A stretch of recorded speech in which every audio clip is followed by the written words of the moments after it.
Everyone, welcome back to another video. और आज की वीडियो में बहुत अच्छी गुड न्यूज़ मैं आप लोगों के साथ शेयर करने वाली हूँ।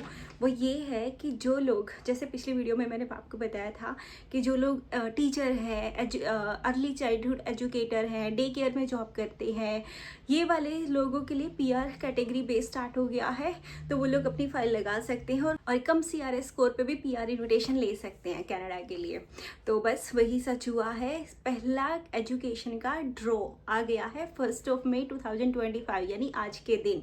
आज ही मैं ये वीडियो बना रही हूँ कि मुझसे रुका ही नहीं है। मुझे लगा इतनी अच्छी गुड न्यूज़ है तो चलो भाई जल्दी से शेयर करते हैं लोगों के साथ। तो है ना न्यूज़ बहुत अच्छी। तो पहला, अगर हम सीईसी स्कोर की बात करें, पहला नहीं मेरा मतलब लास्ट सीईसी स्कोर की बात करें तो लास्ट स्कोर आया था 521 पर फरवरी में। उसके बाद कोई ड्रॉ नहीं आया। अप्रैल मार्च ऐसे निकल गया। 1 मई को ड्रॉ आया है जैसे इलेक्शंस खत्म हो गए। और पहला ड्रॉ आया है एजुकेशन इंडस्ट्री का। वो किसी ने सोचा भी नहीं था। इसका रीज़न क्यों? क्योंकि एलएमआई पॉइंट्स की वजह से ड्रॉ नहीं आ रहे थे और इस वजह से एजुकेशन का ये पहला ड्रॉ है। किसी ने इस एनओसी में अब से पहले एलएमआई लगाए नहीं हुए हैं। तो इनको था कि इस मतलब कोई भी ऐसी कैटेगरी का ड्रॉ ना निकले जिसके अंदर एलएमआई के पॉइंट्स हों और उन लोगों को इनविटेशन चला जाए। इस वजह से सीसी स्कोर बंद था। लेकिन अब इन्होंने एजुकेशन को सिलेक्ट किया। ये तो था कि अगर ड्रॉ आएगा तो या तो फ्रेंच में आएगा या फिर एजुकेशन इंडस्ट्री में आएगा, बट फ्रेंच को अवॉइड कर देंगे इतना नहीं पता था, क्योंकि न्यू मिनिस्टर भी देखो फ्रेंच सिटी से ही है, क्यूबेक से। तो इस साल भी कह रहे हैं कि फ्रेंच को थोड़ा सा प्रायोरिटी ज़्यादा मिलेगी हमेशा की तरह। बट क्योंकि बहुत सारे ड्रॉ ऑलरेडी फ्रेंच के आ चुके हैं तो अब और फ्रेंच के ड्रॉ नहीं ला सकते थे, इस वजह से एजुकेशन इंडस्ट्री का ड्रॉ आ गया। थोड़ा सा नॉर्मल लैंग्वेज में मैं बताती हूँ। जो लोग टीचर हैं, कनाडा के बाहर से भी पीआर अप्लाई करना चाहते हैं, कनाडा में हैं तब भी पीआर अप्लाई करना चाहते हैं, तो उनके लिए ईजी हो गया है। और ये 5 एनओसी कोड हैं जो स्क्रीन पर आपको मिल रहे हैं कि इन्हीं कोड को इन्वाइट किया गया है। और इसके अंदर जो नए लोग हैं उनके लिए मैं बता दूं, आपको इन डिटेल वीडियो चाहिए तो यहाँ पे लिंक आ जाएगा। आप इस लिंक पे क्लिक करके ये वीडियो चेक कर सकते हैं, या डिस्क्रिप्शन में भी जाकर चेक कर सकते हैं कि कैसे आपको इस कैटेगरी में अप्लाई करना है, कैसे प्लस स्कोर कैलकुलेट करना है और बाकी सारी ही चीज़ें, रिक्वायरमेंट क्या है, डॉक्यूमेंट्स क्या लगेंगे, ये सारी चीज़ें। सो अगर आप भी टीचर हैं और कनाडा की पीआर अप्लाई करना चाहते हैं तो पिछली वीडियो में अगर आपने मेरी बात मान ली होती तो इस वीडियो में आज आपको इन्विटेशन आ गया होता और बस फिर कनाडा की पीआर हो जाती। रिक्वायरमेंट क्या है इस कैटेगरी के लिए? 6 महीने का एक्सपीरियंस जो कि पिछले 3 साल में होना चाहिए। और इन सारी एनओसी कोड जो मैंने अभी स्क्रीन पर शो भी करी थी, इन एनओसी कोड के अंदर होना चाहिए। लिंक मैं दोबारा इस वीडियो के डिस्क्रिप्शन में भी ऐड कर दूंगी, वहाँ से चेक कर लेना। फिर किसी को चेक करना है तो आईएल्स आपका होना चाहिए, एजुकेशन होनी चाहिए और अपना स्कोर कैलकुलेट करो, फाइल अप्लाई करो। एंड कोई वीज़ा फ़ी कुछ ऐसा नहीं है, मिनिमल सा अमाउंट लगेगा। शुरू में तो कुछ भी नहीं अमाउंट लगेगा, सिर्फ आईएल्स की फीस लगेगी, वेस्ट लगेगा। अगर इन्विटेशन आ जाता है, डॉक्यूमेंट अप्रूव हो जाते हैं, तब की बात अलग है कि चलो थोड़ा कोस्ट। हमारी न्यू गवर्नमेंट आई है लिबरल्स की, पहले भी यही गवर्नमेंट थी। तो उम्मीद तो थी कि देखो इससे ज़्यादा सीसी स्कोर आएंगे, क्योंकि कंजर्वेटिव्स इमिग्रेशन के अगेंस्ट हैं, तो उनमें तो इमिग्रेशन खत्म हो जानी थी, ये उम्मीद थी। उन्होंने तो अनाउंस भी करा था कि वो 1 साल में सिर्फ 2.5 लोगों को पीआर देंगे और बहुत सारी और भी चीज़ें थी। तो सबको यही चाहता था कि लिबरल्स की गवर्नमेंट आए। बट ये है कि प्राइम मिनिस्टर चेंज हो गए, इमिग्रेशन मिनिस्टर चेंज हो गए, तो अब उम्मीद ये हो गई कि पहले इन लोगों ने जो जो डिसीजन लिए हैं मे भी अब उनको फिर से रीएनालाइज करेंगे। तो इन्होंने अपनी रैली वगैरह में अनाउंस भी करा था कि जो लोग इनसाइड कनाडा हैं हम उनको प्रायोरिटी देंगे, उनको पीआर पहले देंगे। तो एक उम्मीद हो गई है कि अब सबको पीआर मिलेगी।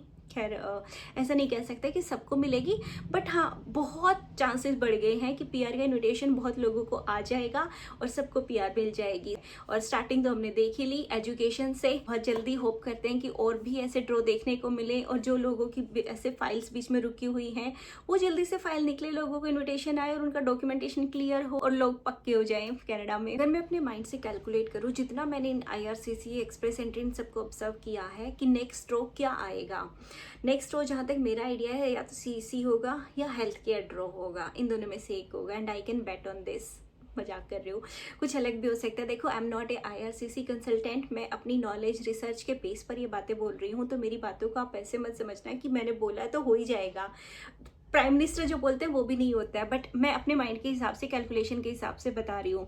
और रही बात हेल्थ केयर के ड्रॉ की, तो क्योंकि बहुत टाइम से हेल्थ केयर ड्रॉ आया ही नहीं है नवंबर के बाद, तो उस वजह से स्कोर थोड़ा सा हाई जाएगा। आई थिंक अराउंड 470 से 490 इन बिटवीन में रहेगा।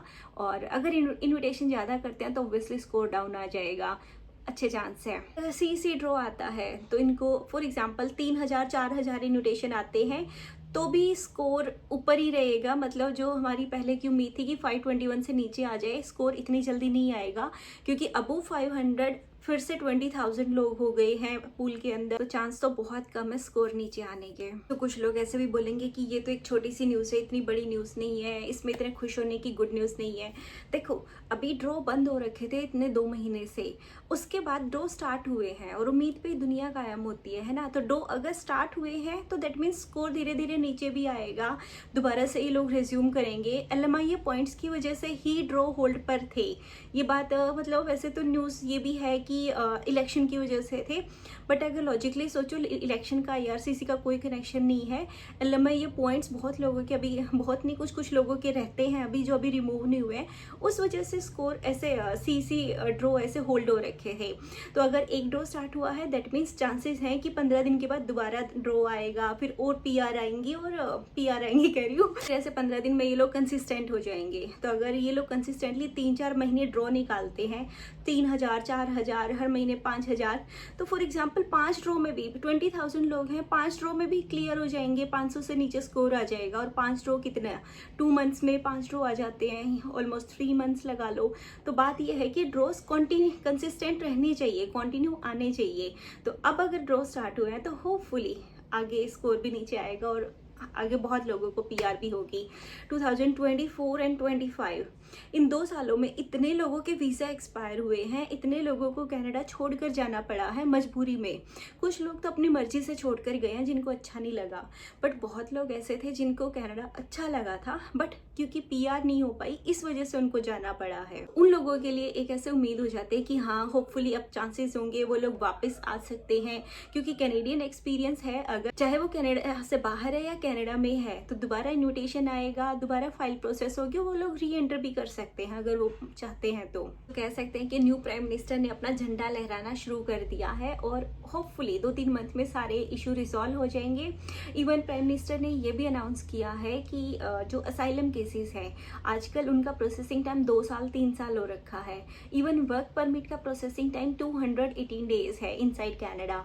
तो ये लोग कह रहे हैं कि ये लोग उस चीज़ को भी इन्हांस करेंगे, मतलब इम्प्रूव करेंगे और प्रोसेसिंग टाइम को रिड्यूस करेंगे। ज़्यादा से ज़्यादा IRCC के ऑफिसर्स उस तरफ ध्यान देंगे ताकि लोगों के फाइल्स का टाइम पे रिप्लाई आए और टाइम पे आगे वो लोग अपना एक्शन ले सके। इमिग्रेशन कोटा है जो 2025 एंड 26 का, वो सेम है, उसमें कोई चेंजेस नहीं आए हैं।